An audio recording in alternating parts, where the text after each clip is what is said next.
A stone serpent stares from the ruins of a forgotten temple.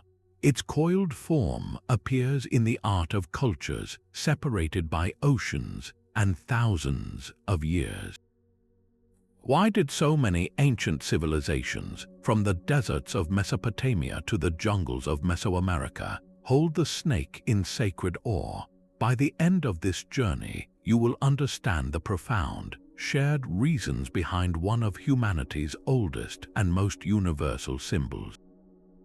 We will explore 30 ancient worlds that worship the serpent, unraveling stories of creation and chaos, healing and prophecy. How did a creature of the earth become a bridge to the divine?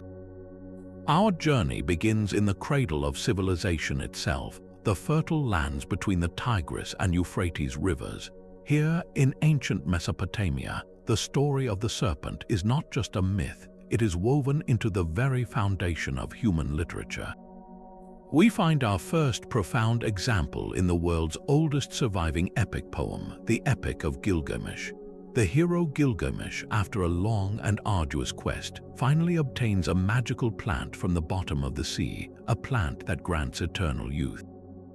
Exhausted, he rests by a freshwater spring, and in that moment of vulnerability, a serpent emerges, drawn by the plant's scent.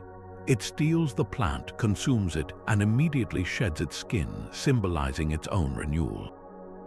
Gilgamesh is left weeping, his chance at immortality forever lost. This is a pivotal moment in human storytelling, and it establishes the serpent not as a mere villain, but as a cunning, transformative force intimately connected to the secrets of life, death, and rebirth. It is a creature that understands the cycles of nature in a way humanity struggles to grasp. But the Mesopotamian serpent was far more than a clever thief in a single story. It was also a god. Meet Ningishzida, whose name translates to Lord of the Good Tree. This deity was a complex figure, a god of the underworld, of vegetation, and of healing. He served as a guardian of thresholds, the space between our world and the next, and he was frequently depicted as a serpent with a human head, or as a pair of intertwined serpents coiled around a central staff. This imagery is not arbitrary. The serpent shedding its skin was a perfect symbol for Ningishzida's domains, representing healing, the renewal of life in spring, and the cyclical journey of the soul. His connection to the good tree itself, often shown as a stylized plant or a date palm, tied him directly to fertility and the life-giving forces of the earth. This sacred serpent symbol was not confined to temple carvings. It entered the legal and spiritual life of the people. On stone monuments known as kuduras, which were boundary stones marking land grants, you would find a collection of divine symbols. Among the emblems of the sun, moon, and stars, the coiled serpent of Ningishzida often appears. Its purpose here was protective. By inscribing the serpent god's symbol on a stone that defined property, the people were invoking his power to guard that boundary, to ward off evil, and to ensure the fertility of the land. So in Mesopotamia, from the very dawn of recorded history, we see the serpent fully formed in its dual role, a creature of profound loss in one tale, and a revered deity of protection, healing, and cyclical renewal in another. It was already an ancient symbol of immense power, setting a template that would echo for millennia. From the protective coils of Mesopotamia, we travel down the Nile to a civilization where the serpent was carved into the very identity of divine kingship. In ancient Egypt, the snake was not a single idea, but a powerful duality, representing both the ultimate protector and the ultimate enemy of creation itself. This split is perfectly captured in two iconic figures, the goddess Wadjet and the chaos serpent Apophis. Let us begin with the protector. If you look at any depiction of an Egyptian pharaoh, you will see it on his brow, a rearing cobra with its hood flared, ready to strike.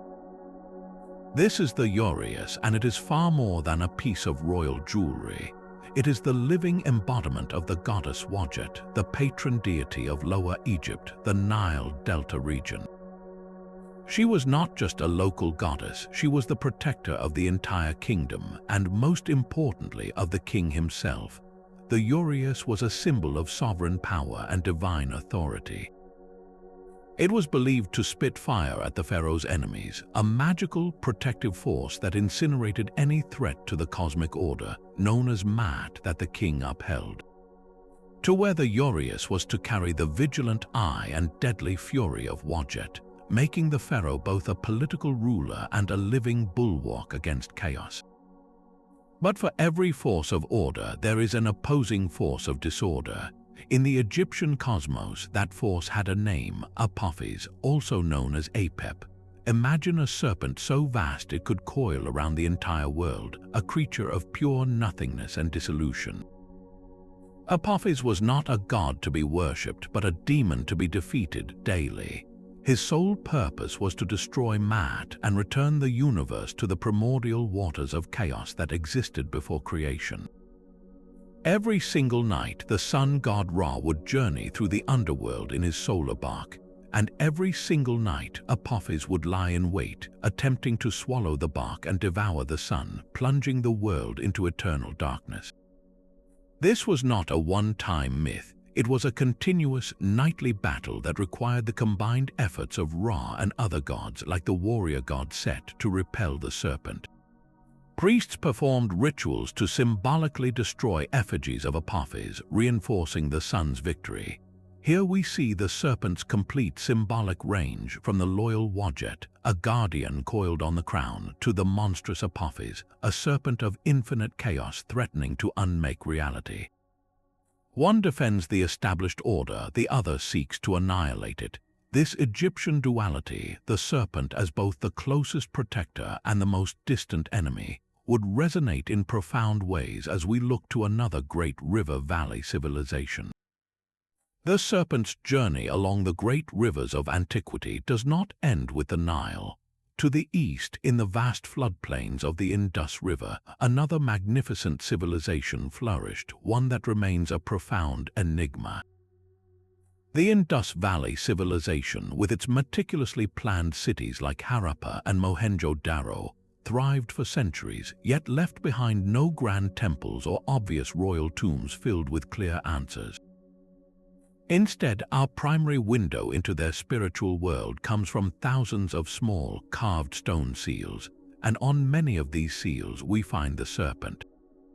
The imagery is often subtle and stylized. We see figures that appear to be deities, sometimes with horns or elaborate headdresses, accompanied by what are unmistakably serpentine forms.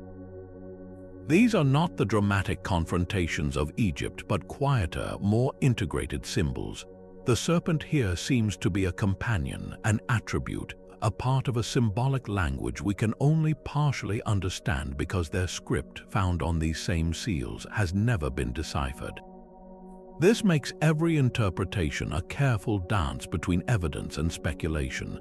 The most famous of these artifacts is the so-called Pashupati seal. It depicts a seated figure in what looks like a meditative posture, wearing a horned headdress. He is surrounded by animals: a rhinoceros, an elephant, a tiger, and a buffalo. Some scholars look at this figure and see a prototype of the later Hindu god Shiva, who is known as Pashupati, the lord of animals. And if this is a proto-Shiva, then where are the serpents? They may be present in the symbolism of the horned headdress itself, or in the general theme of mastery over the natural world, a domain where serpents hold a prime place. The connection is tantalizing but fragile. We cannot ask the seal carver what they intended. This leads to the great speculative leap, and the reason the Indus Valley is so crucial to our list. Could these serpent motifs represent an early, indigenous form of Naga worship? In later Hindu, Buddhist, and Jain traditions, the Nagas are powerful, often benevolent serpent beings associated with water, fertility, and hidden treasure. They are protectors of the earth's secrets. The Indus Valley people, masters of hydraulic engineering who revered water sources, might have seen the serpent in a similar light, as a spirit of the life-giving waters and the fertile soil. It is a thread of possibility, a potential cultural continuity stretching over millennia, where the veneration of the serpent may have been absorbed and transformed by the civilizations that followed in the Indian subcontinent. But without a Rosetta Stone for their language, the serpent of the Indus remains silent, a symbol we can see clearly but cannot yet fully hear. The silent serpents of the Indus leave us with questions, but on the sun-drenched island of Crete, a vibrant and unmistakable image emerges from the earth. In the labyrinthine ruins of the Palace of Knossos, archaeologist Sir Arthur Evans unearthed small, stunning figurines that would become icons of an entire civilization. Crafted from faience, a glazed ceramic, these statuettes depict a woman standing with an imposing, almost regal posture. Her elaborate tiered skirt and exposed breasts speak of a distinct cultural style, but it is what she holds that captivates us. In each of her raised hands she grasps a snake, its body coiled around her arms, its head lifted as if in communication. This is the so-called Minoan snake goddess. But who or what was she? The interpretations are as fascinating as the artifact itself. She may indeed be a deity, a mother goddess, or a mistress of animals with the serpents as her sacred attributes. She could be a powerful high priestess performing a ritual in the palace's inner sanctums, channeling divine power through these creatures. Or perhaps she represents a more intimate form of worship, a symbol of household religion where snakes were welcomed as protective spirits guarding the hearth and the family's stored grain from rodents. The serpent here is not a threat but an ally held confidently and without fear. This connection points to deep themes in Minoan belief. The snake, with its cyclical shedding of skin, was a natural symbol of regeneration and renewal. Its ability to move between the visible world and holes in the earth linked it to chthonic or underworld powers, to the ancestors and the fertile soil itself. The goddess holding them becomes a mediator between these realms, a conduit for life, death, and rebirth.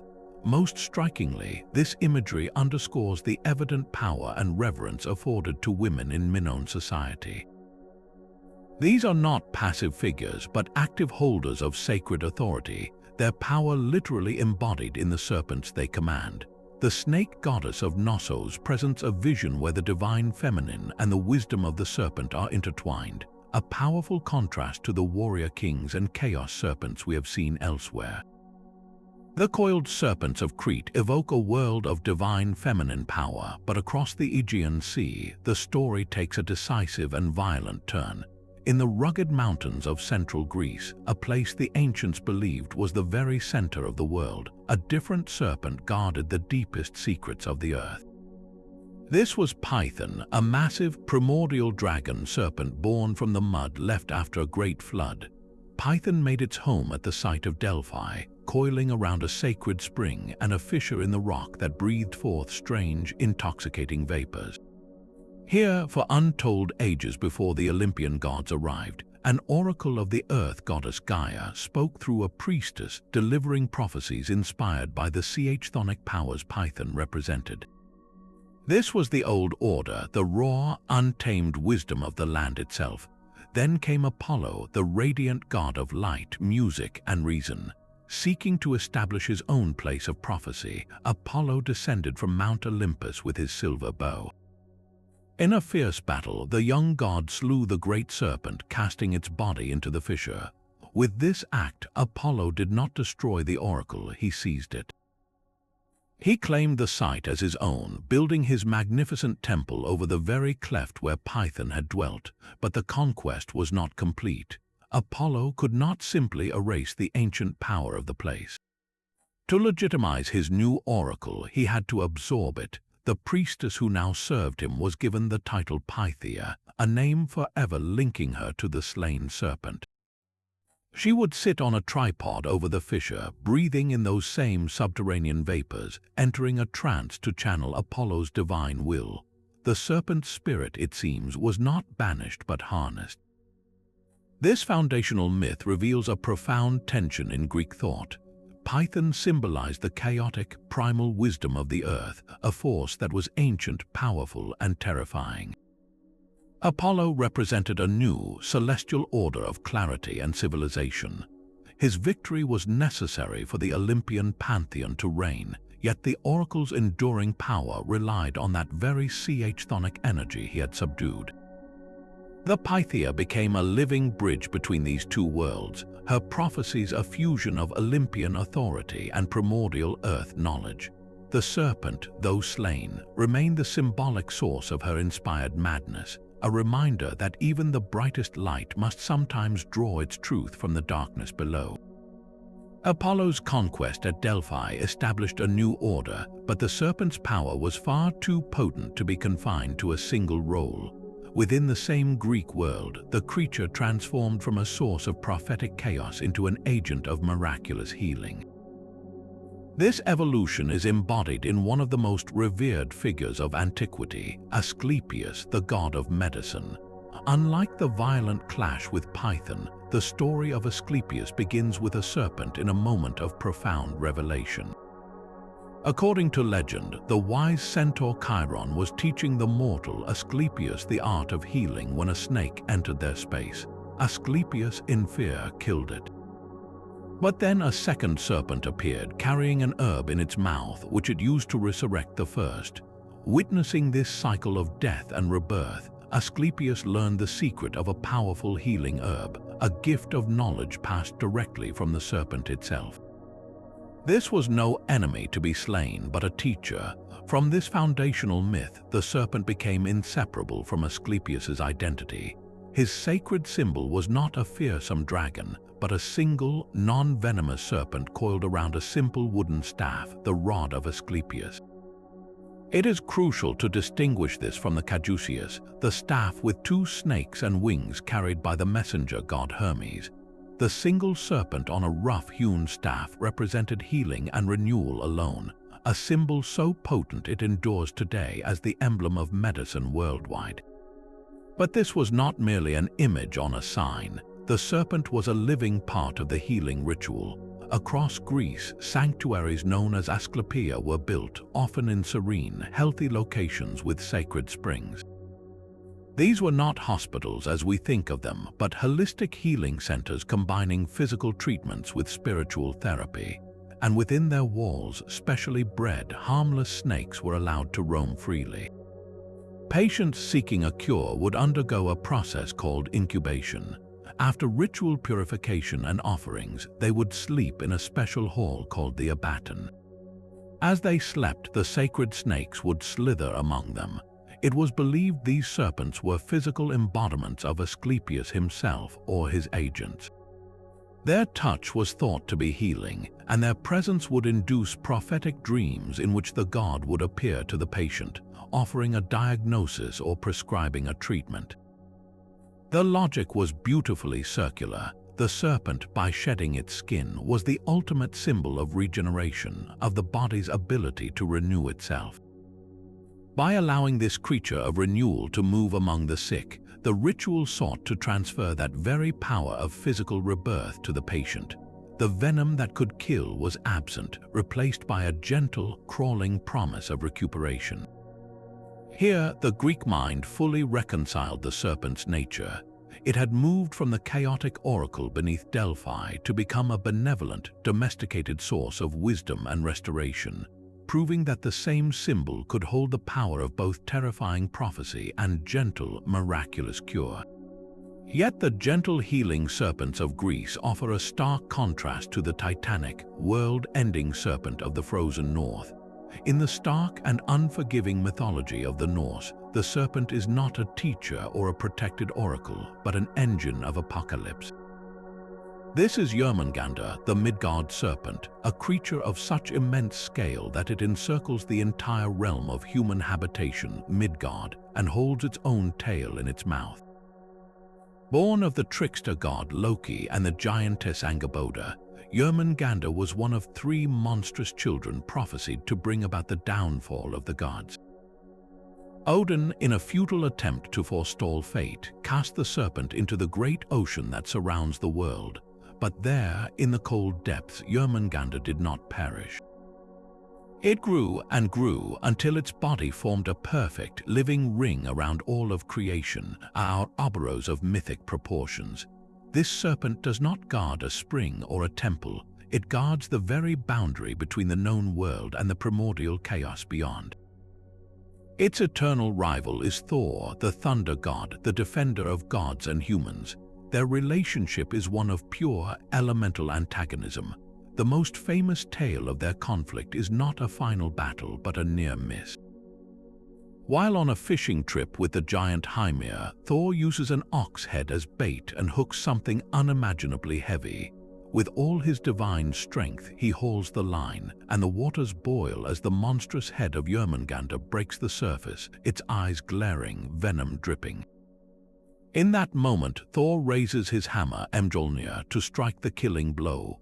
But Hymir, terrified, cuts the fishing line, and the serpent sinks back into the abyss, saving itself and ensuring that their final confrontation is reserved for the ordained end of all things, Ragnarok.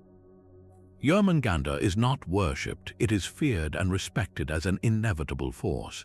It represents the chaotic, untamable sea that the Norse sailors knew so well, a realm of hidden monsters and sudden, catastrophic storms. Its circular form, biting its own tail, symbolizes the inescapable cycle of existence, of destiny itself. The serpent's role is to wait, coiled in the deep, until the final trumpet sounds. At Ragnarok, the twilight of the gods, Jormungandr will release its tail and rise from the ocean, poisoning the sea and sky with its venom as it slithers onto the land. There, on the final battlefield, it will meet Thor one last time. The thunder god will slay the world serpent, but will then take only 9 steps before falling dead from the creature's potent venom. Their mutual destruction is the ultimate price for a new world to be born from the ashes of the old.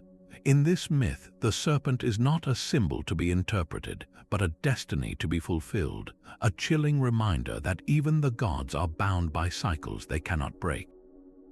The coiled serpent of Ragnarok embodies an inescapable fate, but in the misty forests of ancient Europe, the serpent's form became something more fluid and mysterious. Across the vast territories of the pre-Roman Celts, from the British Isles to Central Europe, the serpent slithered out of literal myth and into the very language of art. It appears not as a singular, named monster, but as a pervasive spiritual force woven into the fabric of their most exquisite creations.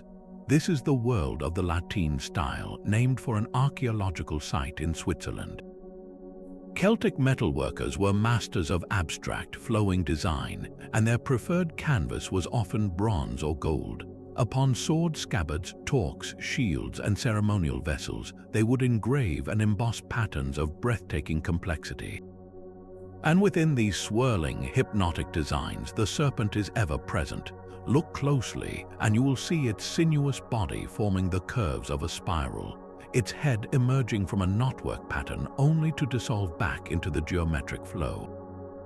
The serpent here is not a standalone figure, but an integral part of a living, breathing artistic ecosystem, symbolizing the interconnectedness of all things and the cyclical nature of life and the spirit world. One of the most potent hybrid creatures to emerge from this symbolic landscape is the horned serpent. This being combines the serpent's body with the antlers of a stag, an animal sacred to the Celts and associated with forest deities like Cernunnos. The horned god often depicted seated in a meditative pose with torques and serpents. The horned serpent is a fusion of chthonic and celestial power. The serpent represents the underworld, the earth, and hidden wisdom, while the antlers reach upward, symbolizing the forest, virility, and a connection to the sky. This creature was likely a guardian of liminal spaces, the thresholds between our world and the other world, the Celtic realm of deities, spirits, and ancestors. It protected sacred groves, burial mounds, and most importantly, the life-giving waters that bubbled from the earth. This brings us to the serpent's most tangible role in daily Celtic life, as the guardian of sacred springs and wells. Water sources were not merely practical necessities, they were portals to the divine. Countless Celtic votive offerings, from precious coins to intricately carved wooden figures, have been pulled from these waters. And the spirit most often associated with these places was a serpent. It was believed that these water serpents were protectors of the spring's purity and its healing properties. To offend the serpent was to risk the spring drying up or becoming poisoned. This veneration was so deep-rooted that it survived the coming of Christianity. In Irish mythology, we find figures like Cora, a serpentine creature or goddess associated with the river Shannon, embodying the river's power and danger. And of course, there is the famous legend of St. Patrick driving the snakes from Ireland. From a biological standpoint, Ireland likely never had native snakes after the last ice age. So what, then, did Patrick banish? Many scholars interpret this not as a literal expulsion of reptiles, but as a powerful metaphor for the saints' campaign against pagan druidic beliefs. The serpent was the quintessential symbol of the old, earth-centered religion, of the druids who were seen as the wise serpents of their people. Patrick's miracle symbolically cast out that entire worldview, clearing the spiritual landscape for a new faith. Yet, even in defeat, the serpent's memory persisted in holy well traditions and in the endless, coiling patterns of Celtic art, a silent testament to its enduring hold on the imagination. The silent guardians of Celtic springs give way to a deity whose very name evokes the sky. In the highlands of central Mexico, the Aztec Empire revered a serpent of breathtaking duality, Quetzalcoatl, the feathered serpent. His name alone is a poem combining Quetzal, the resplendent bird whose emerald feathers were more precious than gold, with Coatl, the serpent. This was no simple hybrid but a profound cosmic statement.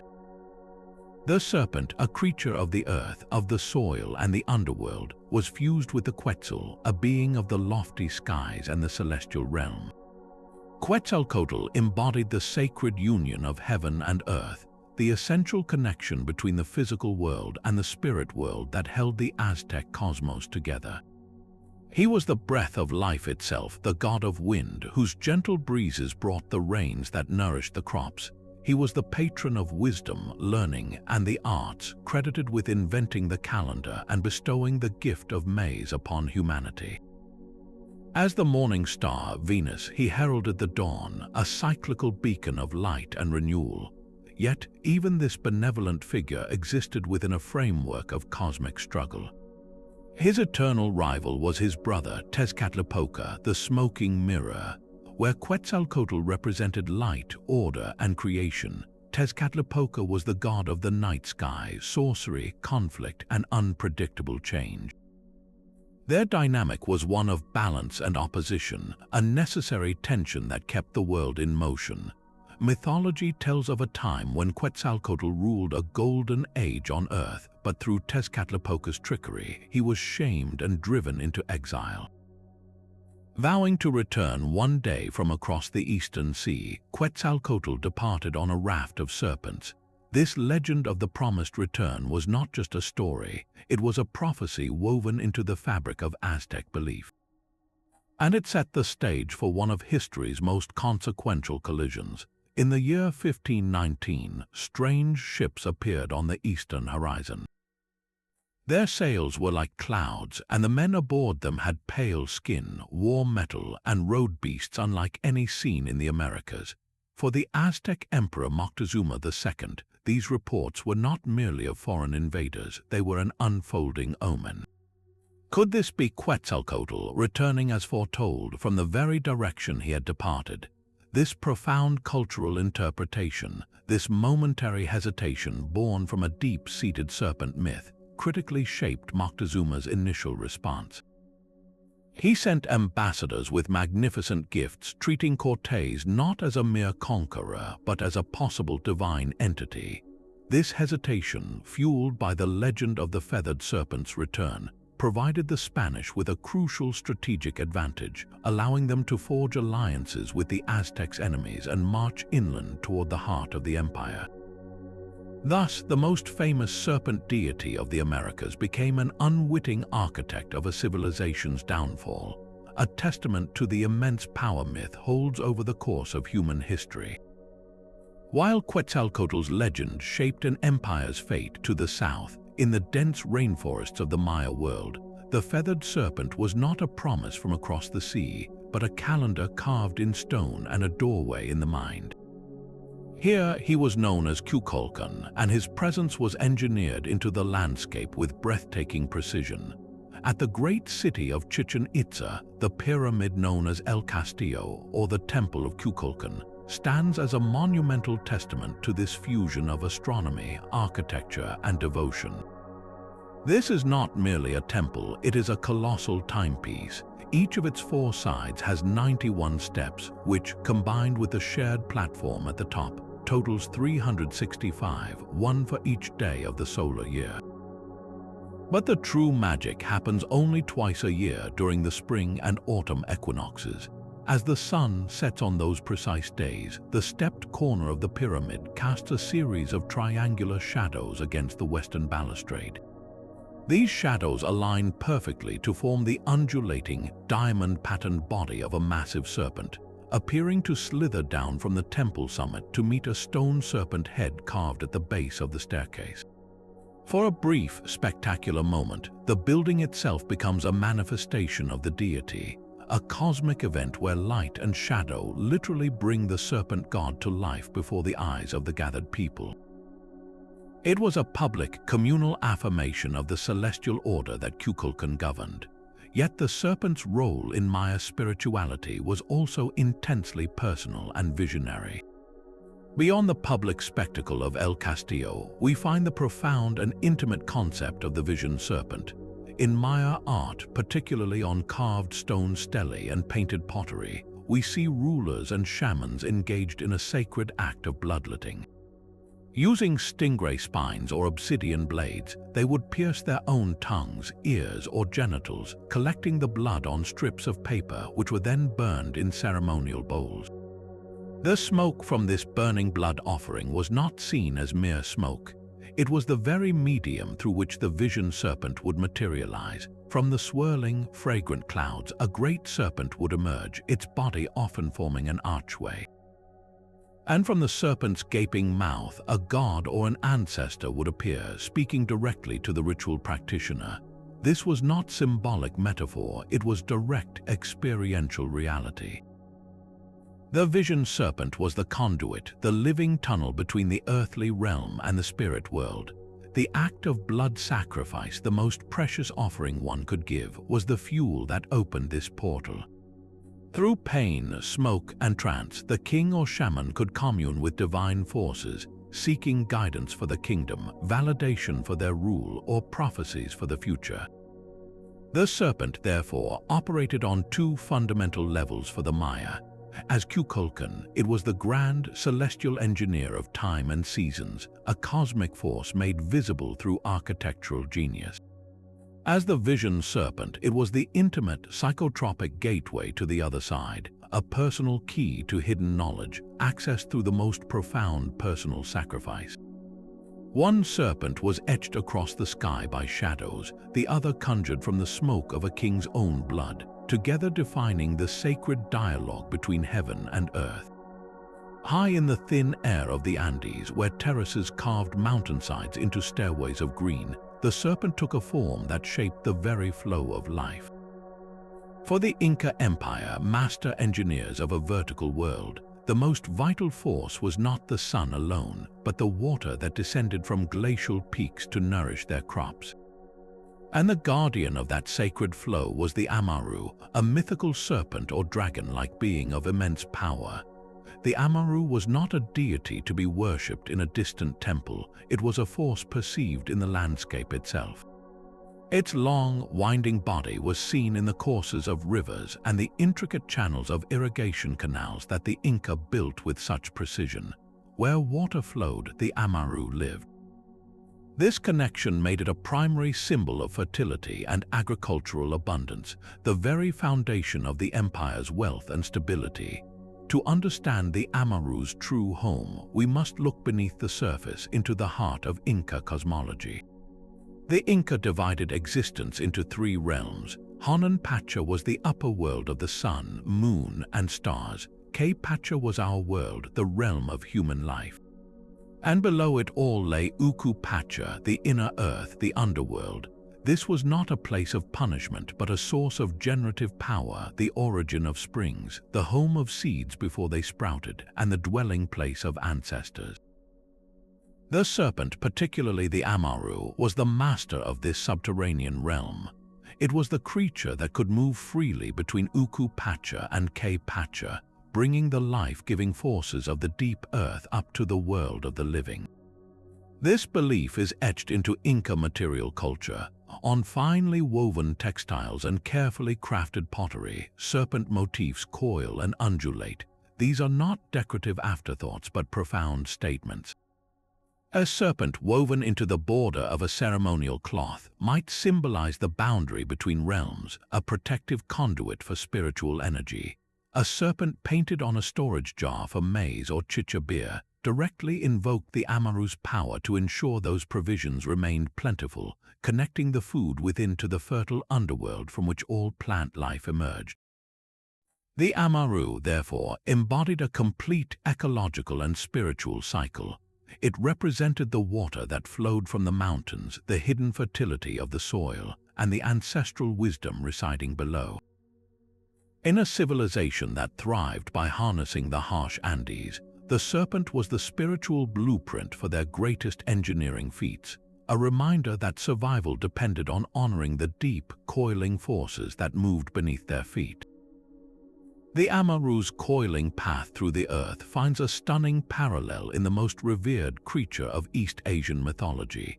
In ancient China, the serpent's influence transformed into its most majestic and enduring form, the dragon or long.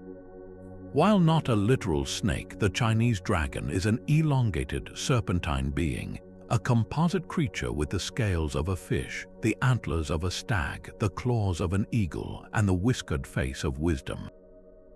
This was no monster to be slain, but a benevolent celestial force, the ultimate symbol of imperial authority and cosmic harmony.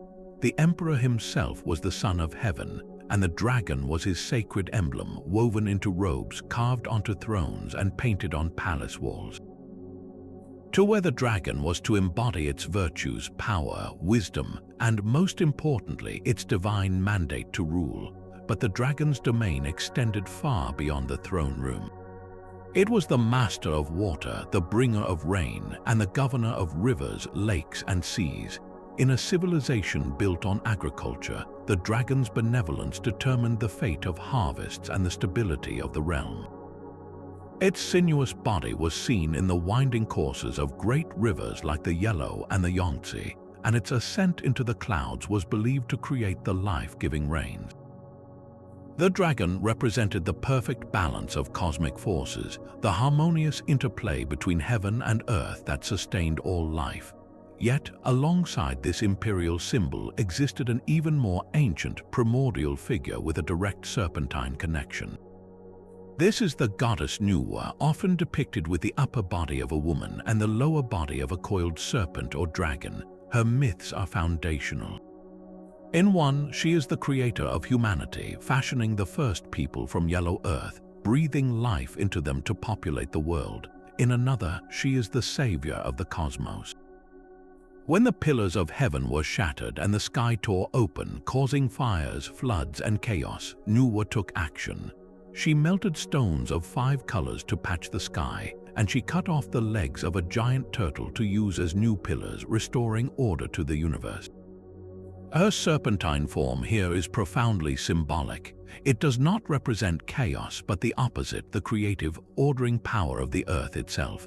The coil of her tail connects her to the deep, generative forces of the world, the raw material from which both humanity and cosmic stability are formed. She is the divine craftsman, the mender of broken heavens, whose very body symbolizes the primordial unity and resilience of creation. So in ancient China, the serpentine form splits into 2 profound expressions: the celestial dragon, a symbol of benevolent imperial and natural order, and the serpent-tailed Nuwa, the maternal architect of humanity and the cosmos. Both are creators, not destroyers, revealing a worldview where the coiled, powerful form was inherently linked to genesis, governance, and the delicate balance of all things. Across the sea, in the sacred islands of ancient Japan, a serpent of terrifying multiplicity rose from the land's own violent nature. This is the legend of Yamato no Orochi, the eight-headed, eight-tailed serpent, a creature so vast its body spanned 8 valleys and 8 hills, its scales covered in moss and ancient cypress trees. Each year, the beast emerged to ravage the province of Izumo, and each year a family was forced to offer one of their 8 daughters as a sacrifice to appease its hunger. 7 daughters had already been lost when the storm god Susanoo, exiled from the heavenly plane, arrived at their home. He saw their grief and devised a plan of divine cunning. Susanoo instructed the family to brew 8 times the strongest sake, to build a fence with 8 gates, and to place a vat of the potent rice wine behind each one. Then they waited. The great serpent, drawn by the scent, arrived. Each of its 8 monstrous heads dipped into a separate vat, drinking the sake with such greed that the beast soon fell into a deep, drunken slumber. Seizing the moment, Susanoo drew his sword and chopped the creature into pieces, the river nearby running red with its blood. But the story does not end with mere victory. As Susanoo cut into the 4th tail, his blade struck something hard. Within the serpent's flesh, he discovered a magnificent sword, unblemished and radiant. This was the Kusanagi note Tsurugi, the grass-cutting sword, one of the 3 sacred imperial regalia of Japan. The myth operates on multiple profound levels.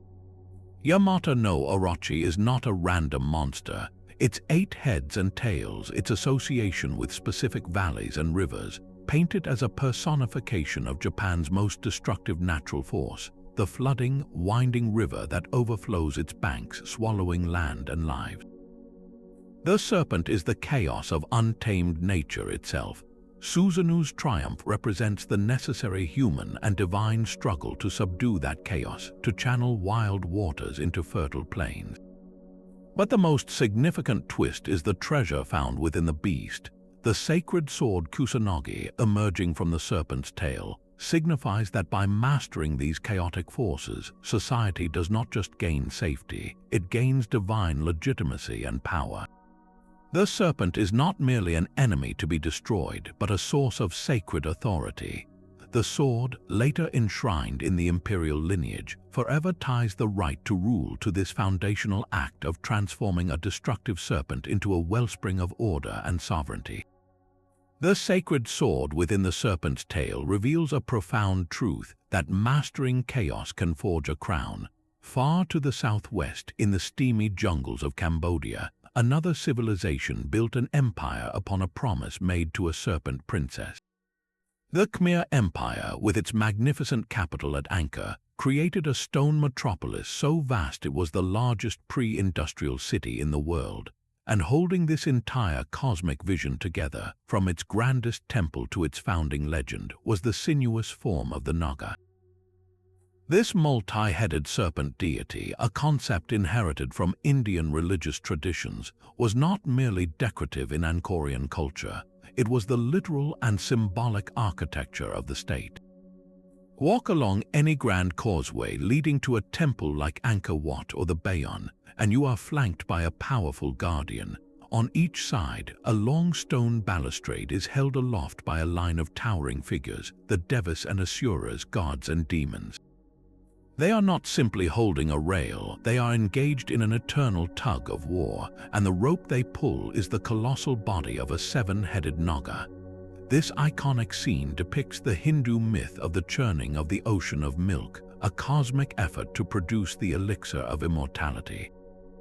But here, on the ground, it serves a more immediate purpose. The Naga's elongated body forms a sacred bridge. To walk this path is to traverse the serpent's back, moving symbolically from the mundane world of humans across the threshold of chaos and creation into the divine realm of the Temple Mountain, the home of the gods and the God King. The Naga is the connector, the living pathway between earthly and celestial authority.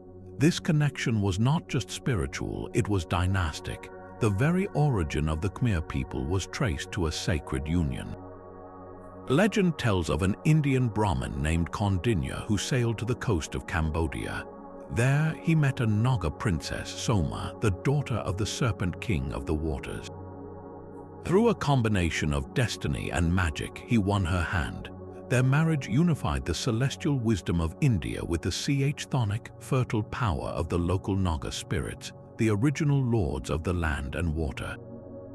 From this union, the Khmer royal lineage was born. Every king who ruled at Angkor was by extension a descendant of this serpentine alliance. This myth provided divine legitimacy, but also a practical mandate. The Naga was the protector of treasures, not just gold and jewels, but the most vital treasure of all, water. The Khmer Empire's staggering agricultural output, which supported a population of perhaps 1 million, relied on an ingenious and massive hydraulic system of reservoirs, canals, and moats. The Naga, as a spirit of rivers, lakes, and the underworld, was the divine guardian of this entire life-sustaining network. To see a Naga carved on a sluice gate or a bridge was to see a prayer in stone, an invocation for the waters to remain abundant and the kingdom fertile.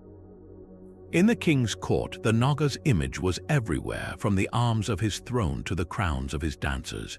It was a constant, coiling reminder that his power was drawn not only from the Hindu god-king above, but from the ancient, serpentine powers of the earth and water below. The Naga bound the kingdom together, linking the king to the gods, the people to the land, and the monsoons to the rice paddies in one magnificent, intertwined design. The Naga's coiling presence at Angkor was a direct inheritance from a far older and richer source. In the spiritual heartland of India, the concept of the Naga evolved into one of the most complex and enduring figures in all of mythology. These are not mere snakes, but semi-divine beings possessing immense power, profound wisdom, and deep moral ambiguity. They inhabit a magnificent subterranean realm called Patala, a glittering netherworld of jeweled palaces and serene lakes, a hidden mirror to the world above. In art, they are often shown as majestic hybrids with the upper body of a human and the lower body of a great serpent, coiled and powerful, symbolizing their dual nature as creatures of both the earth and a higher consciousness. 3 key Naga figures stand out, each revealing a different facet of their cosmic role. First is Shesha, also known as Ananta, which means endless. This is the cosmic serpent of eternity. In the great cycles of Hindu cosmology, when the universe dissolves into a primal ocean, it is upon the colossal coils of Shesha that the preserver god Vishnu rests, floating in a state of divine sleep.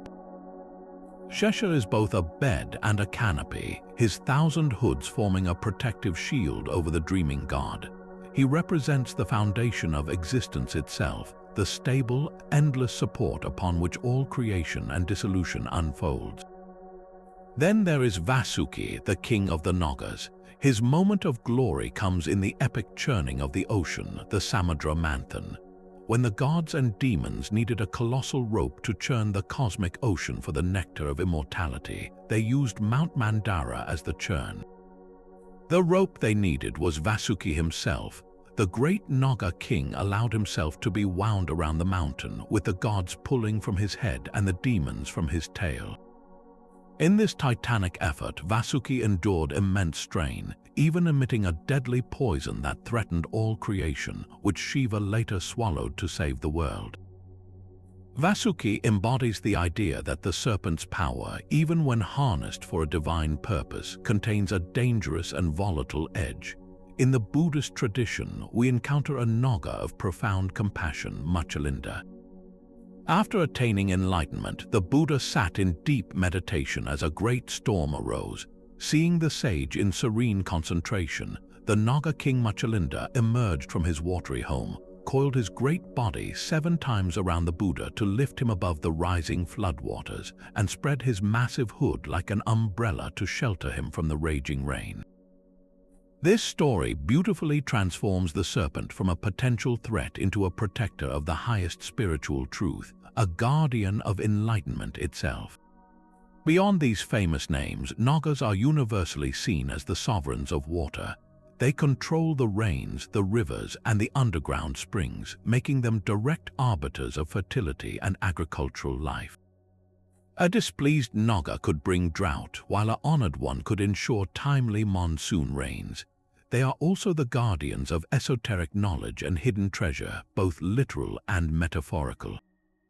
Their subterranean palaces are said to hold not only gems but also sacred texts and secret wisdom. This veneration is not locked in ancient texts, it is a living tradition. Across India, Nepal, and Southeast Asia, you will find sacred groves dedicated to Naga spirits, stones anointed with milk and turmeric, and festivals where live snakes are handled with reverence, all acts of devotion to these powerful, capricious, and essential lords of the natural world. The Naga is the ultimate bridge, a being that connects the depths of the earth to the heights of the divine, reminding humanity that wisdom and danger often reside in the same sacred coil. From the compassionate coils of Muchalinda, we journey into a starkly different spiritual landscape, one defined by a cosmic war between absolute good and absolute evil. In the high deserts and empires of ancient Persia, the Zoroastrian faith presented the universe as a battlefield, and the serpent was cast in a role of pure, unadulterated malevolence. This is Ajidahaka, a monster whose very name evokes dread. Within the sacred texts of the Avesta, he is described not as a mere beast, but as a three-headed, six-eyed serpent demon, a creature of such terrifying power that he is said to have 1,000 senses. He was not born from the earth or the waters, but was a direct creation of Angra Mainyu, the destructive spirit, the opponent of the wise Lord Ahura Mazda. Ajidahaka was crafted for a single purpose, to be the ultimate embodiment of the lie, of Drudge, which meant chaos, falsehood, and decay. He was the enemy of Asha, the divine order and truth that held creation together. His three heads were not just for show, they represented his insatiable appetite for destruction, each head consuming a different form of life and order. He was tyranny personified, a ruler who brought suffering and oppression to the world. His myth is one of inevitable confrontation. The hero destined to face him was Thritauna, a figure of immense courage and divine favor. In a great battle, Thritauna did not kill Ajidahaka, for the monster's evil was too potent to be simply erased. Instead, he defeated and bound him, chaining the great serpent demon inside the volcanic prison of Mount Damavand, the tallest peak in the land. There, Ajidahaka remains, trapped but not destroyed, his furious writhing said to be the cause of the mountain's tremors and eruptions. His imprisonment is temporary, a containment of chaos until the final act of the cosmic drama. Zoroastrian eschatology teaches that at the end of time, during the final renovation of the world, Ajidahaka will break free from his chains. He will unleash one last wave of terror and destruction upon the earth, only to be finally and utterly annihilated by another heroic figure, Karasaspa, clearing the way for a perfected, eternal world of good. This narrative presents the most unambiguous serpent in our entire journey. Unlike the ambivalent Nagas, the transformative serpents of Greece, or the divine feathered serpent, Ajidahaka has no redeeming qualities. He is not a teacher, a protector, or a source of wisdom. He is chaos incarnate, a theological weapon in a dualistic universe where every force must choose a side. This stark portrayal highlights the core of Zoroastrian thought, a radical dualism where the forces of light and darkness are locked in a struggle for the soul of creation, and the serpent in this case is irrevocably on the side of the dark. Yet the Zoroastrian serpent of pure evil was not the only dragon to be bound inside a mountain. Far to the west, in the rugged highlands of ancient Anatolia, the Hittite Empire preserved a myth of similar cosmic struggle, but with a surprising twist of vulnerability. Their cuneiform tablets tell of Ilyanka, a formidable serpentine dragon whose name itself means snake.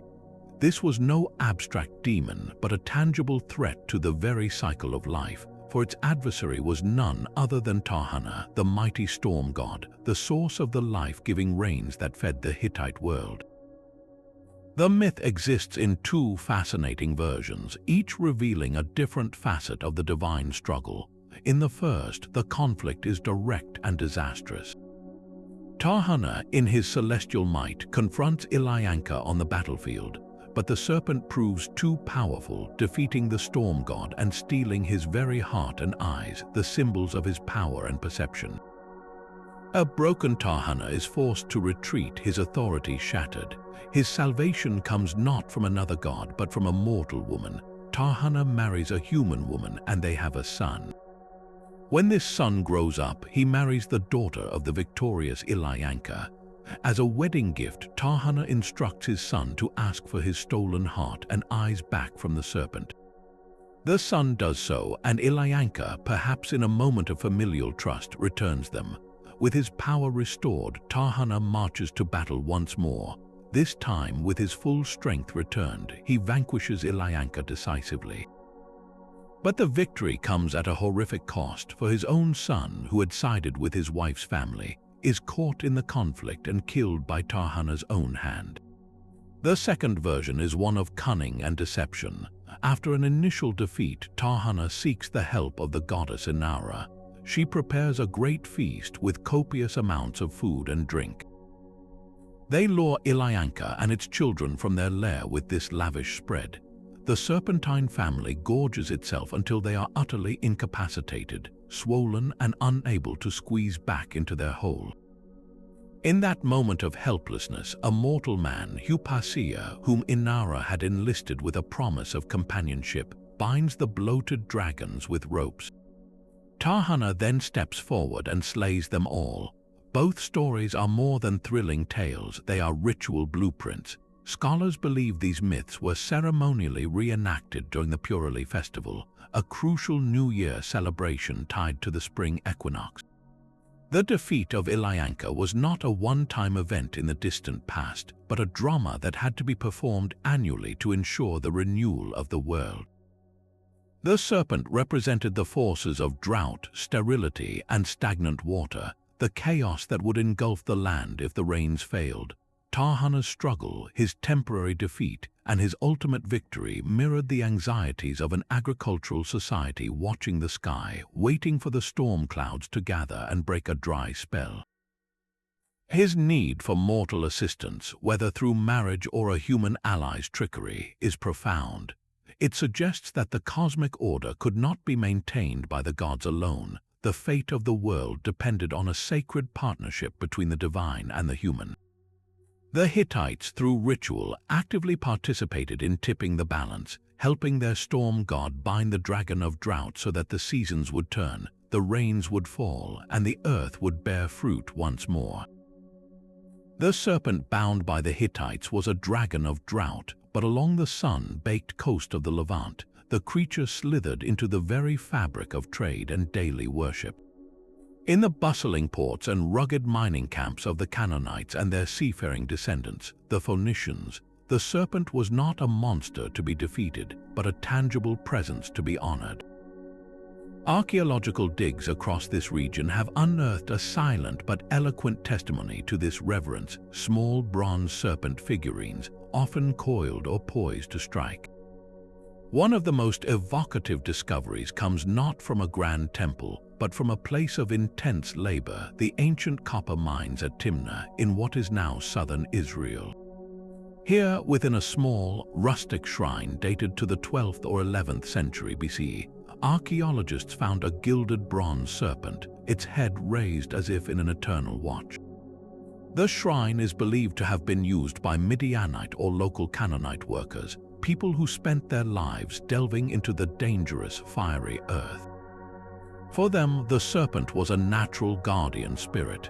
It was a creature of the chthonic realm they invaded daily, a potential protector against cave-ins, poisonous gases, and the perils of the deep earth. This bronze serpent likely represented a plea for safety and a nod to the underworld powers that controlled the valuable ores they sought. This material evidence finds a startling echo in a foundational biblical narrative. In the book of Numbers, as the Israelites wander in the desert, they are afflicted by a plague of venomous snakes. Following God's instruction, the prophet Moses fashions a bronze serpent and raises it on a pole.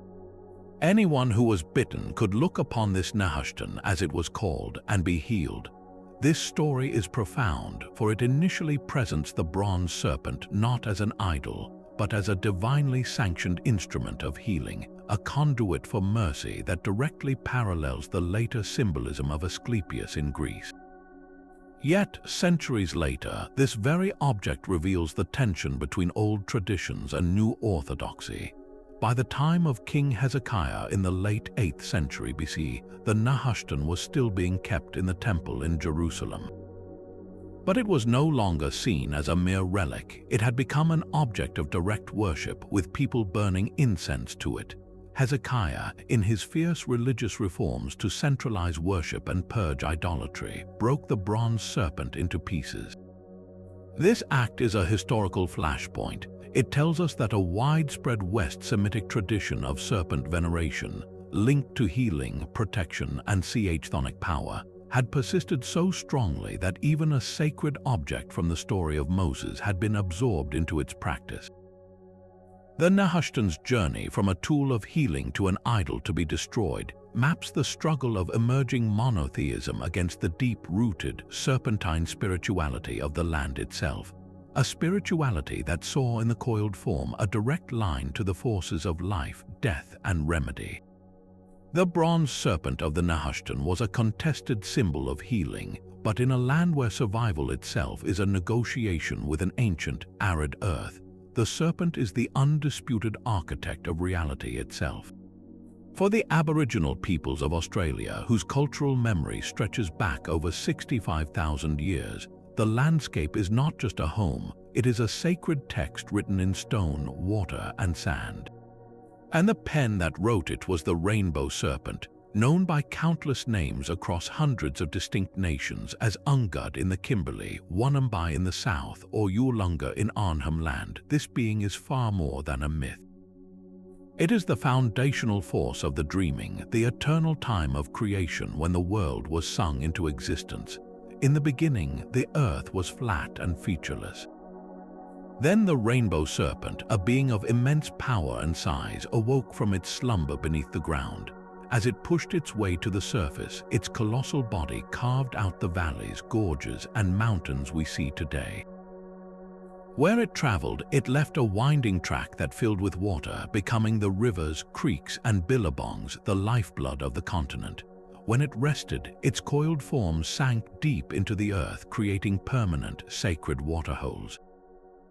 With each movement, it wasn't just shaping geography, it was singing the land into a state of being, embedding law and story into every hill and rock pool it created. This serpentine creator did not simply make the world and depart. Its essence remains within the land it shaped, a continuous, living presence.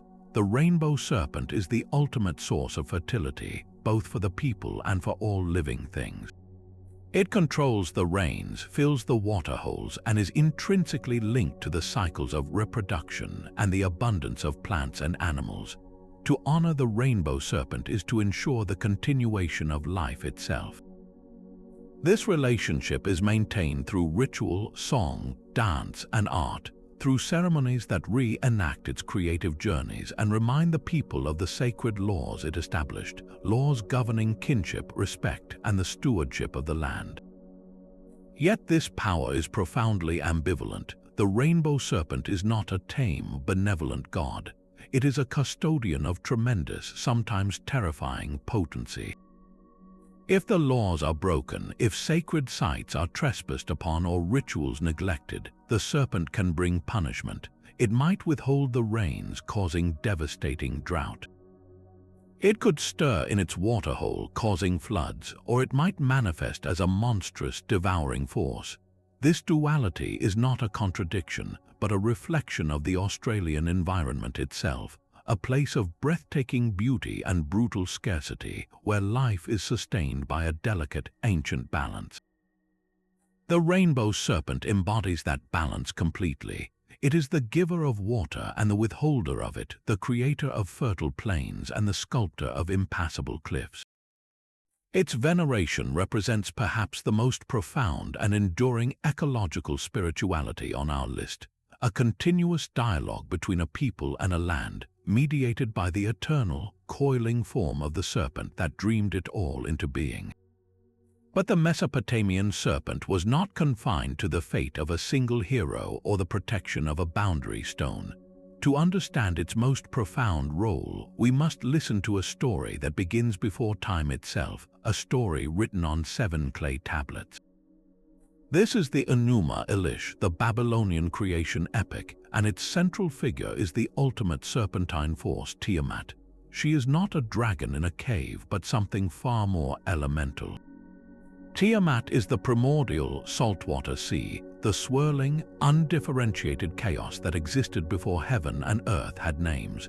She is the mother of all things, and in the earliest verses she mingles peacefully with her freshwater counterpart, Apsu. From their union, the first generations of gods are born.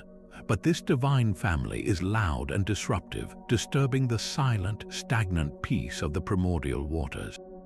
Apsu, the fresh water, plots to destroy his own children to restore quiet. The younger gods, in fear and desperation, turn to the wisest among them, E. He strikes first, casting a spell of sleep upon Apsu, slaying him, and then building his own shining abode upon the stilled waters. But in doing this, the gods have awakened a far greater and more terrifying wrath. Tiamat, the saltwater sea, the mother, now becomes the avenger. Grieving and enraged by the murder of her mate, she transforms. She gives birth to a horde of monstrous serpents and dragons, creatures with venom for blood, sharp teeth, and piercing gazes. She appoints her new consort, Kingu, as the commander of this terrible army, and she hands him the tablets of destiny, the very instruments that govern the fates of all things. Tiamat now embodies chaotic, creative power turned to pure, destructive fury. The younger gods are paralyzed with terror. None dare face her until, from among them, a champion rises, Marduk, the god of thunderstorms and patron deity of Babylon. He agrees to confront Tiamat, but on one condition: if he succeeds, he must be granted supreme and unchallenged kingship over all the gods. Desperate, they agree. The confrontation is cataclysmic. Marduk arms himself with a net, a bow, lightning, and the 4 winds. He rides his storm chariot into the heart of the formless sea. When he faces Tiamat, he uses the winds to inflate her, to force her mouth open, and then he drives an evil wind deep inside her, paralyzing her. In that moment, he lets fly an arrow that tears through her belly, splits her heart, and finally ends her life. But the slaying is not the end, it is the true beginning of creation. With Tiamat's colossal, serpentine corpse now floating in the void, Marduk sets to work. He splits her body like a clamshell. From one half he lifts the heavens, creating the vault of the sky and ordering the stars. From the other half he creates the earth, the mountains, and the rivers. Her weeping eyes become the sources of the Tigris and Euphrates. Her tail he fastens in the sky to become the Milky Way. From the blood of her defeated commander, Kingu, he creates humanity to serve the gods. Tiamat, the serpentine sea of chaos, is thus the very raw material of the ordered universe. Her destruction is necessary for structure to exist, for land to be separate from sea, for sky to be held aloft. She is the ultimate symbol of the formless, potential-filled void that must be conquered and shaped for a cosmos and a civilization to be born. In Tiamat, the Mesopotamian mind gave the serpent its grandest and most terrifying role, not as a guardian or a thief, but as the primal, maternal substance of reality itself, a chaos that had to be defeated so that life could begin. Tiamat's body became the ordered world, but in the sweltering lowlands along Mexico's Gulf Coast, a civilization emerged that would sculpt the foundations of a new world from solid stone. The Olmecs, often called the mother culture of Mesoamerica, built the first great cities in the Americas, and their art is dominated by a powerful, enigmatic symbol, the word jaguar. These haunting figures, carved into massive stone altars and delicate jade celts, depict infants or childlike beings with snarling mouths, downturned lips, and a distinctive cleft in the skull. They are not purely jaguar nor purely human, but a potent fusion, and many researchers see within this fusion the subtle, sinuous influence of the serpent. The cleft head itself is a powerful clue, often interpreted as representing the indentation on a serpent's head or a sprouting maize plant, tying the imagery directly to fertility and the earth. The snarling mouth could evoke the jaguar's growl, but also the gaping maw of a serpent, a portal to another realm. This word jaguar is believed to represent a shamanic state, a transformation where a spiritual leader could harness the jaguar's terrestrial power and the serpent's connection to the watery underworld, bridging the cosmic layers to bring life-giving forces to the people. This connection to elemental power is carved into the landscape itself. At the sacred site of Chalcatzingo, a mountain rising from the plains, Olmec artists engraved dramatic scenes onto the living rock. One of the most famous reliefs shows a powerful figure seated within a stylized, gaping mouth, a motif scholars call the earth monster. From this mouth, scroll-like volutes, often symbols for breath, speech, or cloud, emanate outward. The entire tableau is frequently interpreted as a ruler or shaman sitting within the mouth of a celestial serpent, a creature whose breath is the rain cloud. Here, the serpent is not a standalone deity, but the very architecture of the sky and earth, a conduit through which a leader communes with the forces of rain and fertility. In caves considered entrances to the underworld, paintings depict plumed serpents, an early precursor to the later feathered serpent gods, further emphasizing the creature's role as a mediator between the earthly and the divine. The Olmecs did not just paint and carve, they sculpted on a colossal scale. Their massive stone heads, weighing many tons, gaze out with an impassive authority, but it is in their ceremonial offerings that we find the serpent's tangible presence. In sacred springs and bogs at sites like La Venta, Olmec priests deposited priceless offerings of polished jade and serpentine stone. Among these treasures are beautifully carved celts and figurines in the form of serpents, left as gifts to the spirits of the water. This practice establishes a clear link that would echo for millennia, the serpent as the guardian of underground water, the source of life, and the appropriate recipient of the most valuable gifts a society could offer. Through these monuments and offerings, the Olmecs established a symbolic language where the serpentine form was intrinsically linked to rain, agricultural fertility, and the transformative power of the shaman.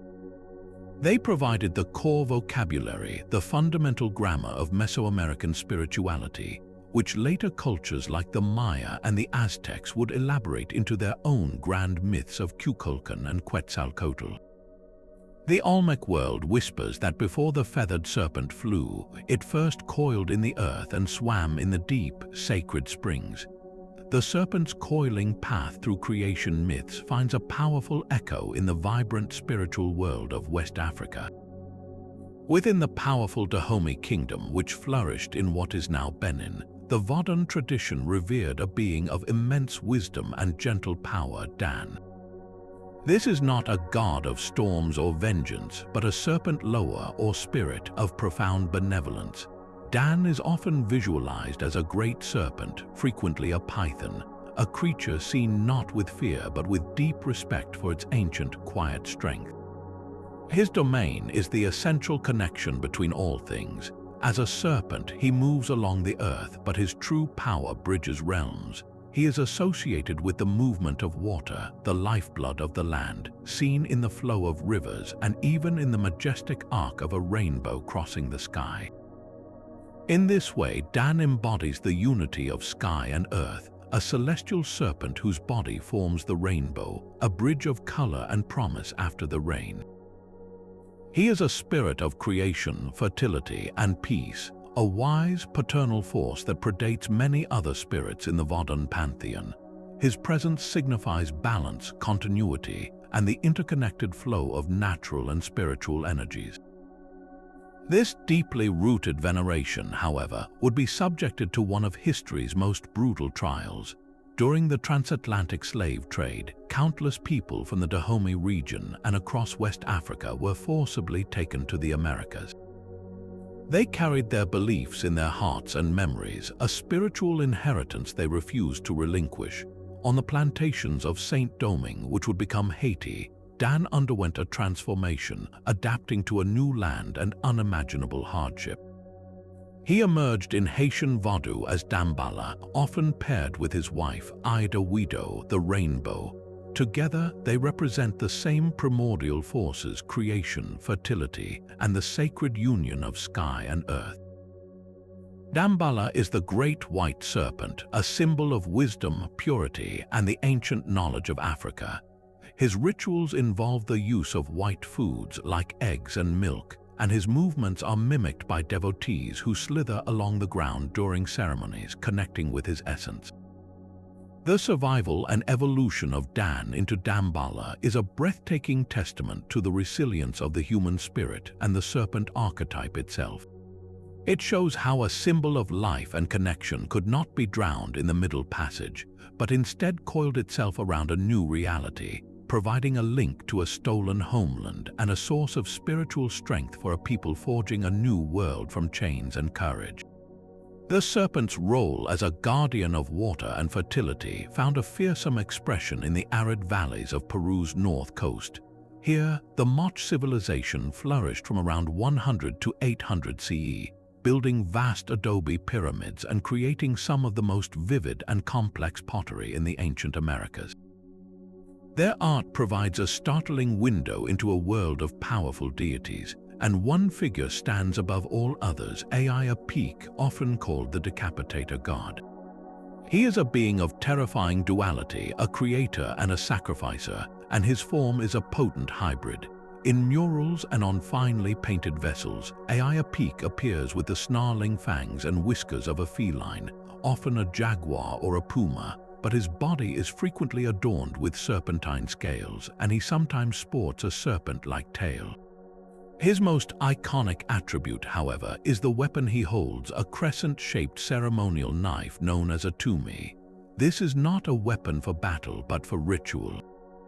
Apophis is shown in the act of decapitation, holding severed heads, a graphic representation of the sacrifice that the Moche believed was necessary to sustain the cosmic order.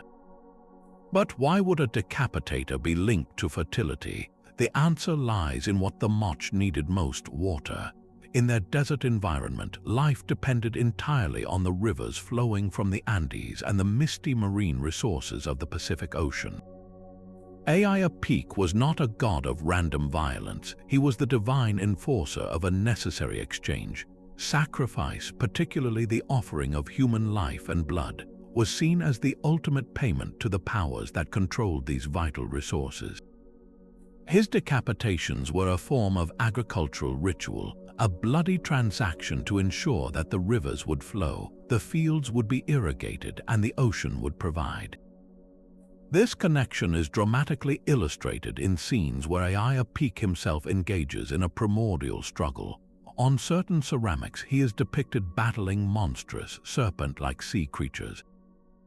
These are not mere monsters, they are personifications of the chaotic, unpredictable ocean, a force that could provide abundant fish or unleash devastating El Niño floods.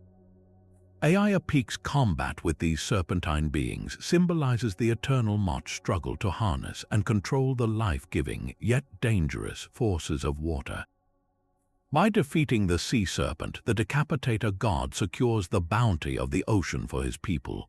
So, while not a pure serpent deity, Apophis' hybrid nature, incorporating serpentine elements, and his central mythic role, battling serpentine chaos to ensure fertility, place him firmly within this ancient narrative. He represents a stark logic where the coiled power of the serpent in the sea must be confronted and subdued by a divine, part-serpent being, so that life on land may continue. Ningishzida's coiled form was more than a guardian of boundaries, it was a map of the soul's final journey. This serpent god served as a psychopomp, a divine guide who escorted the spirits of the dead from the world of the living down into the shadowy depths of the underworld known as Kur. His very nature made him the perfect companion for this passage. As a creature that could move between the surface world and holes in the earth, the serpent was a natural navigator of these liminal spaces, a being who knew the hidden paths between realms. Ningishzida did not judge the souls he led, he simply ensured they found their way, offering a measure of comfort and order in the face of humanity's greatest unknown. This role as a mediator is perfectly crystallized in his most enduring emblem, a staff with two serpents entwined around it in a symmetrical, harmonious spiral. This Mesopotamian symbol predates the famous Greek caduceus of Hermes by over 1,000 years, and its meaning is profound. The two serpents likely represent powerful dualities that Ningishzida himself balanced: life and death, heaven and the underworld, sickness and health. Their intertwined ascent suggests not conflict, but a necessary and balanced union, a cosmic harmony that his guidance helped maintain. This staff was not just a pretty design, it was a symbol of his authority to move between these opposing states, and by extension, his connection to healing, the process of restoring balance to a body thrown into chaos by illness. This deeper symbolism places him at the heart of one of Mesopotamia's most poignant myths, the story of Adapa. Adapa, a supremely wise priest, was granted immense knowledge by the god E, but not immortality. When he broke the wing of the south wind with a curse, he was summoned to heaven to answer before the supreme god, Anu. E, trying to protect him, gave Adapa deceptive advice, telling him to refuse any food or drink offered in heaven, as it would be the food of death. But Anu, impressed by Adapa, instead offered him the bread and water of life, which would grant him eternal existence. Following E's instructions, Adapa refused.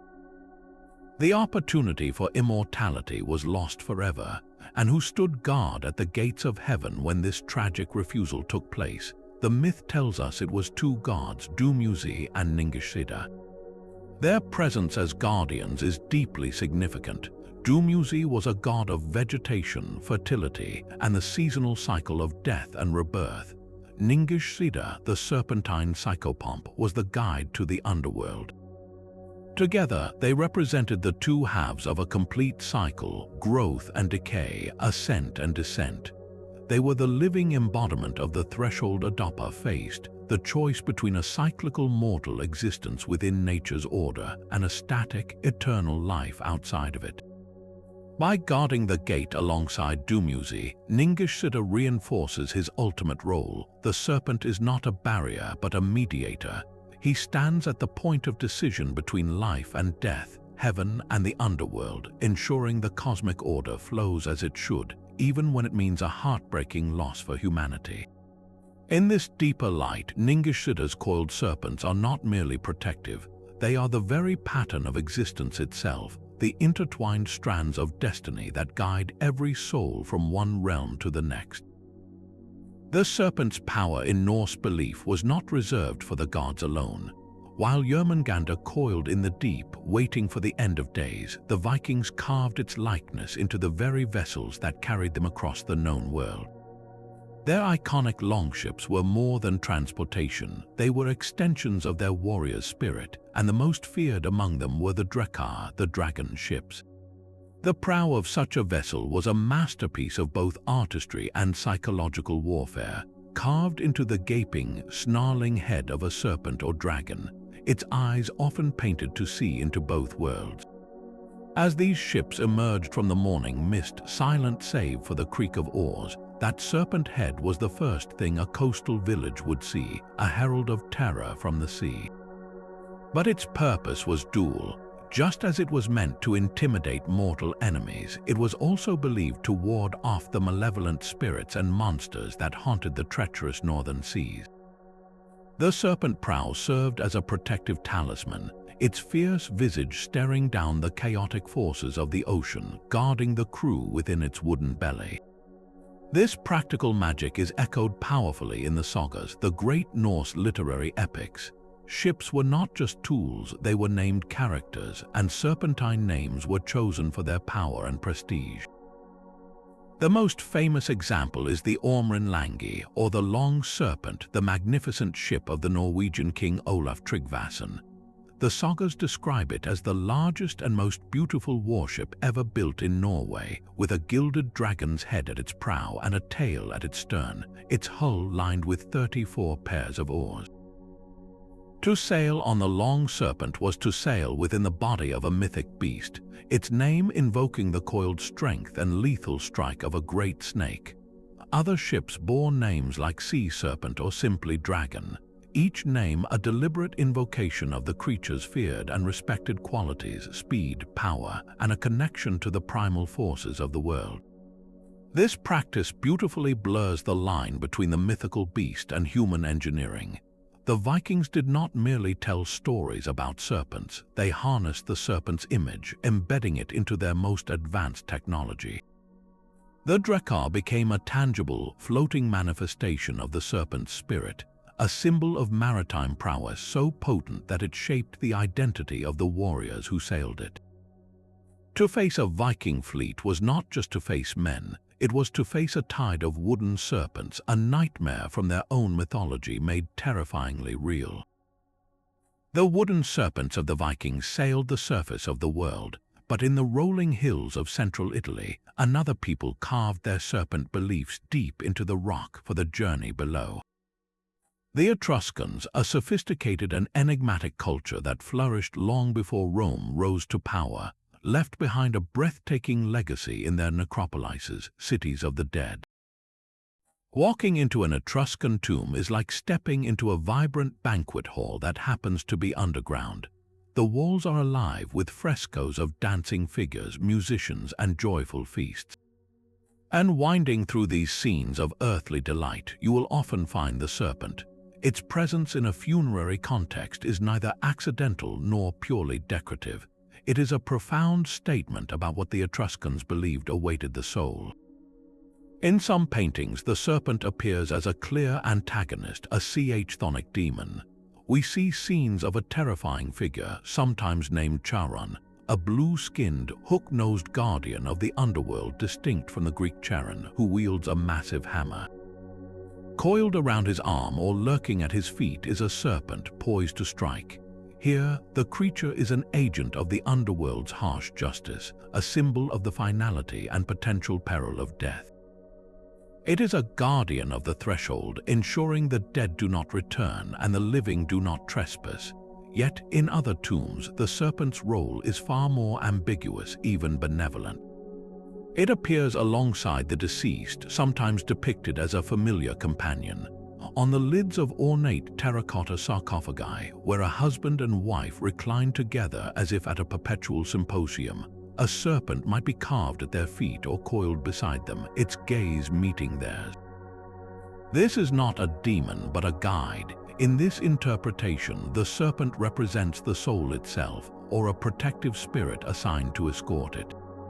Its ability to shed its skin and emerge renewed made it the perfect emblem for the Etruscan hope of regeneration in the afterlife, a belief that death was not an end, but a transformation into a new state of being, a continued social existence in the world below. The creature's intimate presence suggests a comforting continuity, a familiar power from the living world that would accompany the individual into the next. This duality captures the core of Etruscan spirituality, a religion deeply concerned with divination and deciphering the will of the gods. The serpent, a creature of the earth and the underworld, was a natural conduit for hidden knowledge. Its appearance in tombs served as a final, powerful omen, a symbolic message about the journey to come. Whether as a fearsome guardian or a gentle psychopomp, the serpent in the tomb affirmed a fundamental Mediterranean truth that the boundary between life and death was not a wall, but a permeable membrane, and the coiled, silent creature was the one who knew the way through. A serpent's wisdom could be worn as a crown or carved onto a city gate. In the very heart of Babylon, the serpent evolved beyond a solitary creature into a magnificent, impossible hybrid, a guardian of kings and the very walls they ruled from. This is the Mashasu, a creature whose name means furious serpent, yet its form is a breathtaking fusion of the entire animal kingdom. It possesses the scaled body and head of a serpent, but its forelegs are those of a lion, symbols of terrestrial power. Its hind legs are the taloned feet of an eagle, connecting it to the celestial realm, and from its serpentine neck a long, forked tongue flicks, while a scorpion's tail arches over its back. This was no monster of chaos, but a sacred being, the symbolic animal and steadfast servant of the great god Marduk, the champion who had slain Tiamat. By extension, the Mushassu became associated with Marduk's son, Nabu, the god of writing and wisdom. Its composite nature made it the perfect emblem of Marduk's hard-won cosmic order, a creature that incorporated and mastered the powers of earth, sky, and the deadly sting of the underworld. Its primary function was apotropaic, a word meaning it was designed to ward off evil.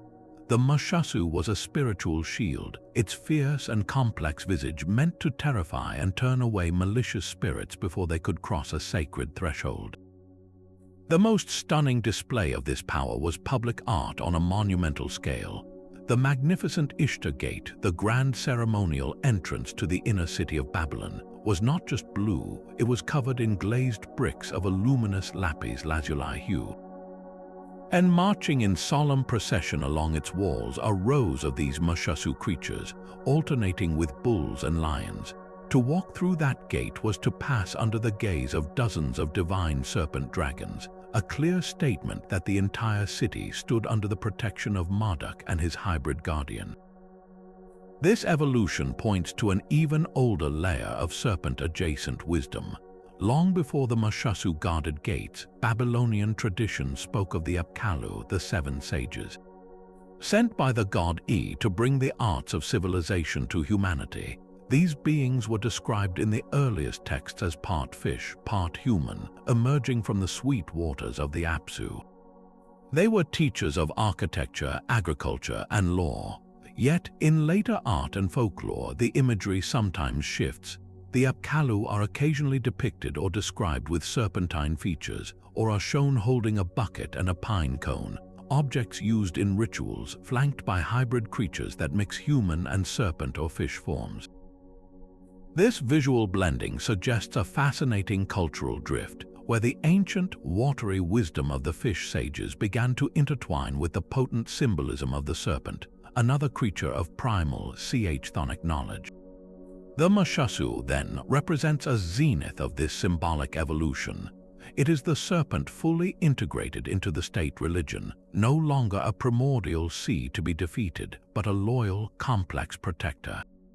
It synthesizes the ancient wisdom of the Apkallu with the martial authority of Marduk, transforming the serpent from a force of nature into an architect of civilization itself, its stone eyes watching eternally over the glory of Babylon. But the feathered serpent was not the only Aztec deity whose form was defined by the coiled creature. In the heart of their capital, Tenochtitlan, stood a statue that embodied the most terrifying and essential truth of their universe.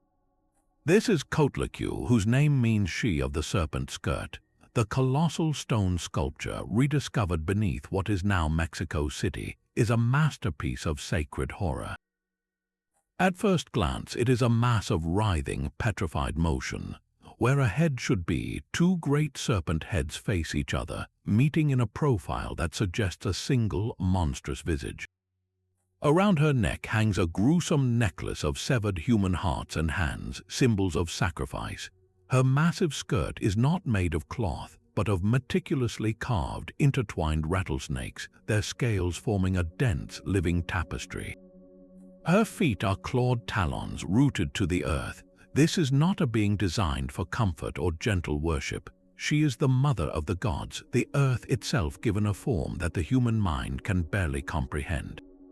Her story is one of violent genesis. According to myth, Quetzalcoatl was a pious widow who was magically impregnated by a ball of feathers.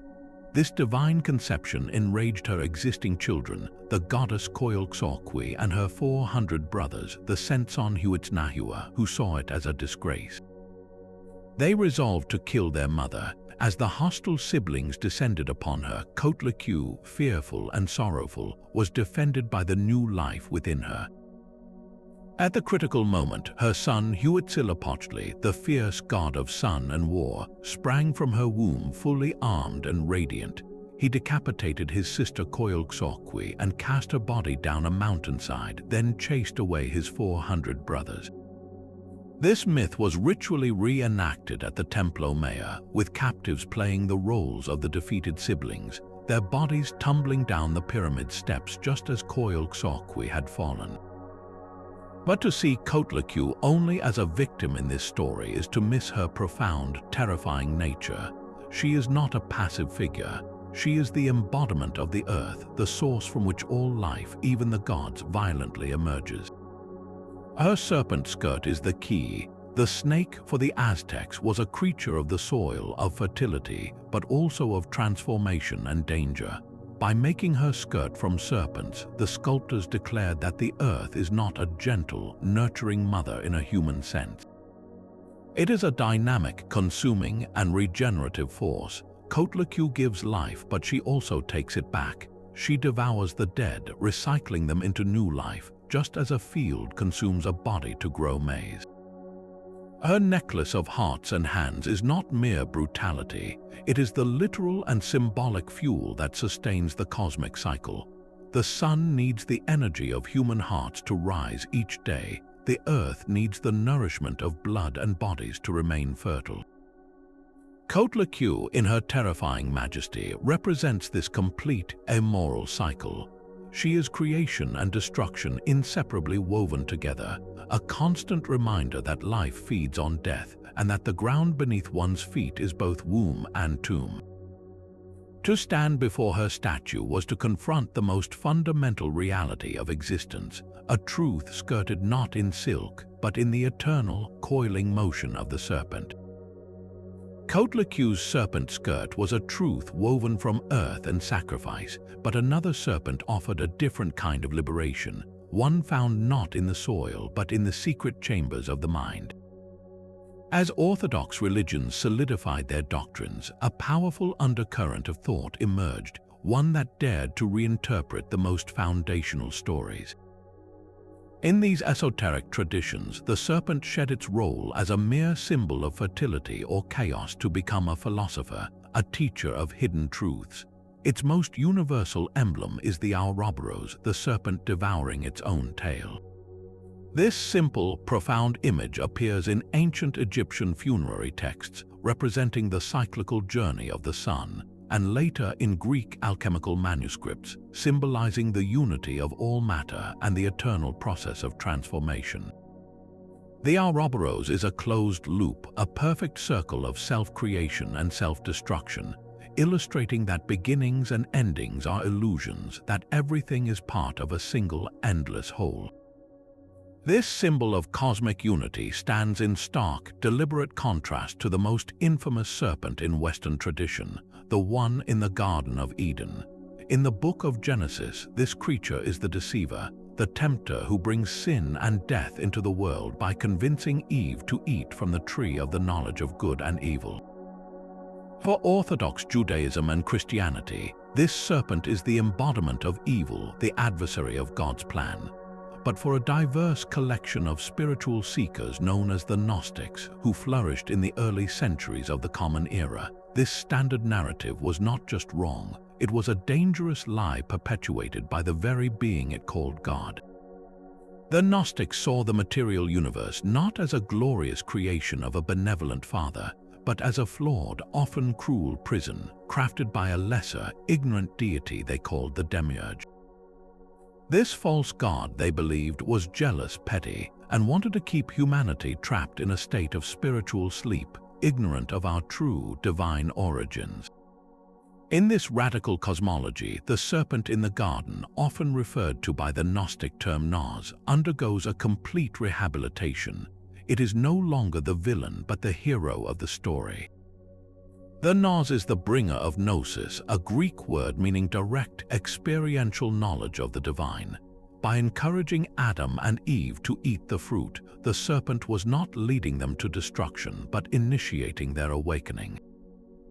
The fruit offered the knowledge of good and evil, which, to the Gnostics, meant the capacity for moral discernment and self-awareness. the first crucial step toward recognizing the prison of material existence and the true, transcendent God that existed beyond the demiurge.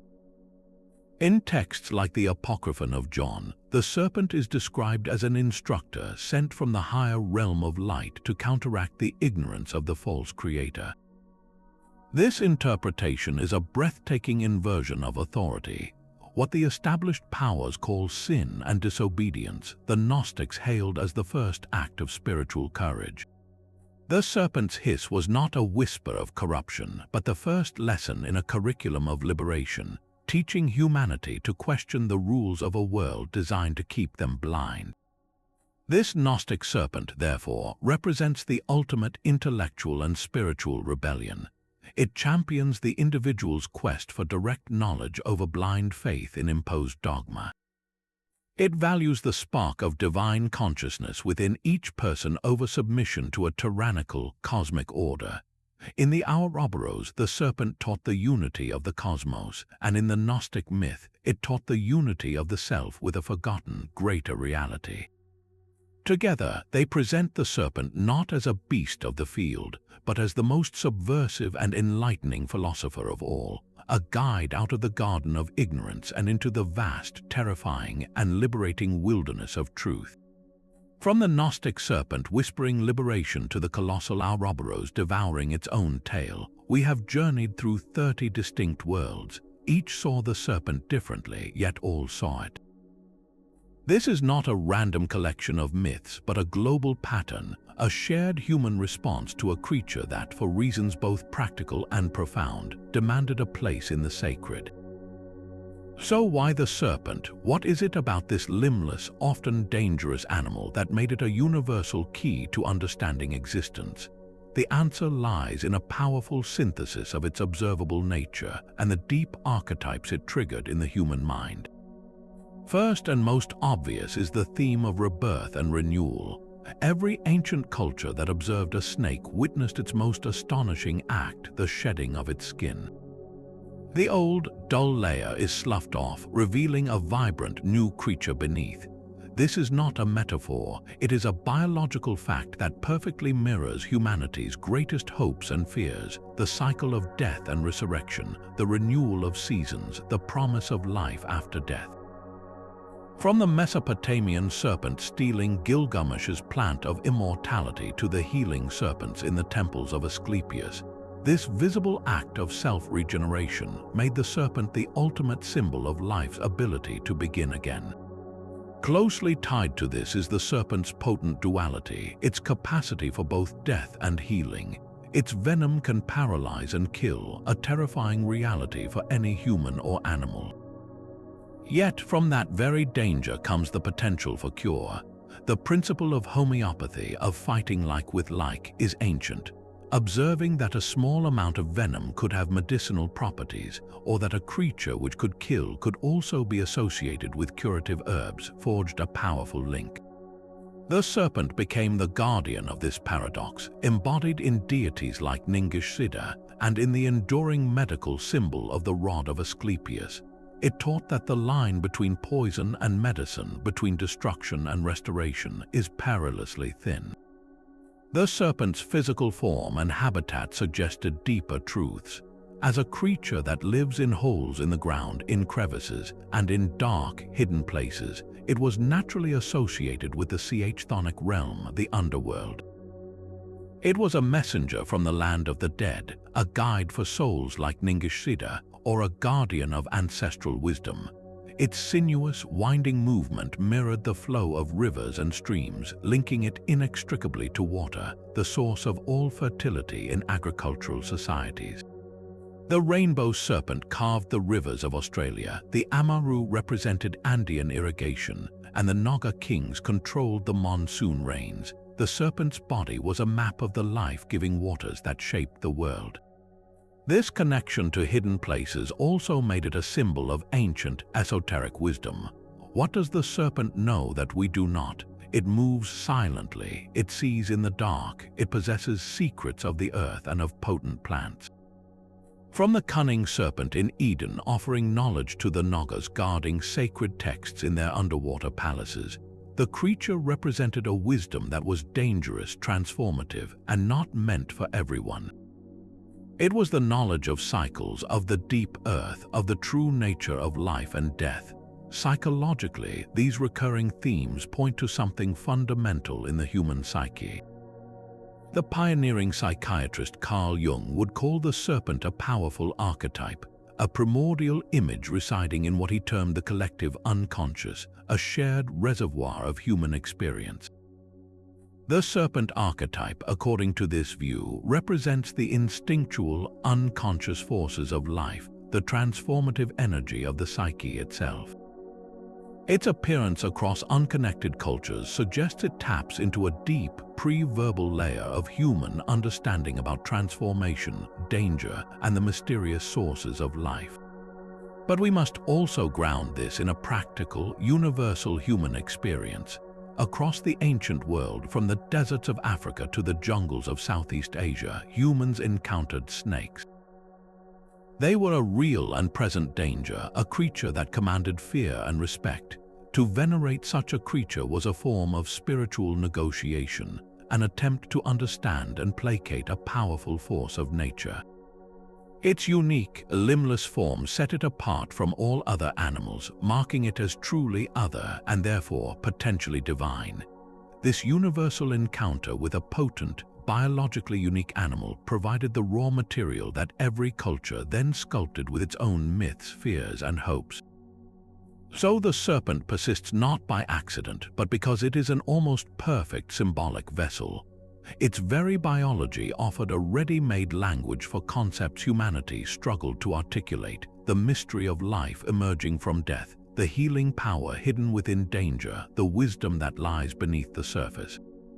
It became a bridge between realms, a creature of both earth and water, death and rebirth, terror and awe.